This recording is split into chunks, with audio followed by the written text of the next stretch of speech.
Ça, c'est pas Dieu. Automne 2024, je me retrouve à un événement d'église important pour les chrétiens perchés. Oui, c'est moi, je suis complètement dans les chrétiens perchés. Vive les perchoirs. Un homme ayant un grand ministère international prêche.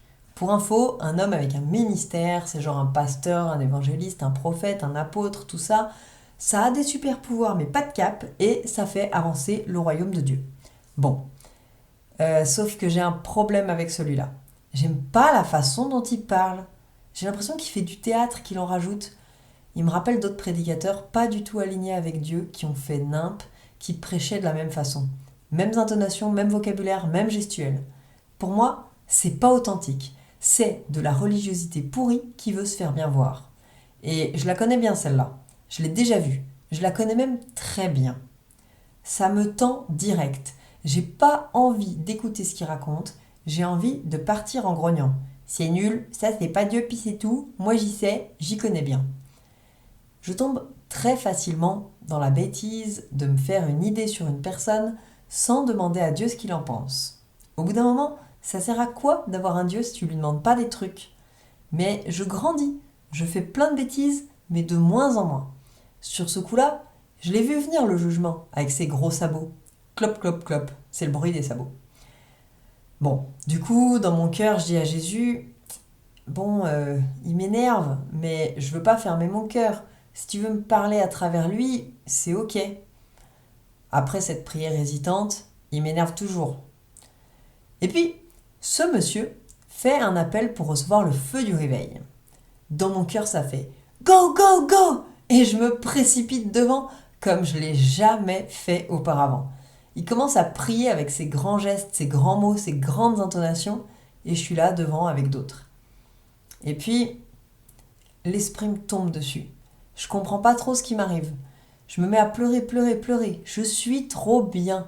Je suis avec mon Dieu tout contre son cœur. L'émotion est tellement forte, j'ai du mal à savoir ce qui se passe. Dieu me parle de certains trucs qu'on fait ensemble. Il y a des gens bienveillants qui viennent prier pour moi, mais j'ai pas besoin. Laisse-moi tranquille, je suis dans mon nuage. La prière se termine, tout le monde part s'aérer pendant la pause, et je suis toujours là, à pleurer, à être trop bien. Je sens que je peux m'arrêter quand je veux, je peux dire stop à Dieu. Il ne force rien. Je suis un peu tentée par un t'as l'air débile à pleurer toute seule alors que tout le monde s'est barré. Mais je veux aller au bout de ce que Dieu a pour moi. À un moment, je me demande si je vais pas avoir des courbatures aux abdos de pleurer autant, mais non, je commence à avoir de l'entraînement à force de vivre des grandes choses. Révélation de la semaine, va à l'église, c'est bon pour tes abdos. Bref, j'aurais dû le voir venir. Jésus me touche par la prière du mec qui m'énerve. C'était prévisible finalement. Ça veut dire que je ne peux pas reconnaître avec mon cerveau qui est juste religieux et qui est rempli de l'esprit. Je peux pas me baser sur ça ressemble. C'est un peu flippant d'un côté, mais comme ça, je suis obligée de demander à Jésus. Obligée de me rapprocher de celui qui me donne la joie, la paix, l'amour. Ça va comme contrainte, c'est pas pire. Sinon, t'as remarqué comme on glisse facilement dans la réaction, comme l'avion? Genre, un mec nous saoule, on rejette tout ce qui ressemble en bloc. La nuance, c'est pour les faibles. Tiens, je parlais de moi et d'un coup j'ai dit on.